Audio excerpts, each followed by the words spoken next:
Hey, my name is Bhavani Kola. Welcome back to another session of Face to Face to Online Transition. In today's Teaching with Teams, we will be looking at settings that allow instructors to control who can present.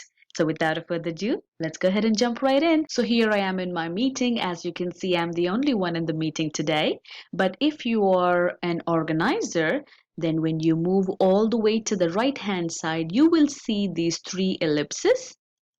And when you click on them, you will have an option that says Manage Permissions.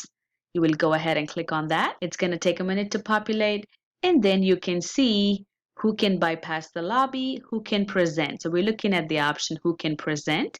So I'm simply going to click and say, if you are the only one presenting, you want to make sure it's only you. But if you have a group of students presenting, you might want to go ahead and check specific people and have their email addresses.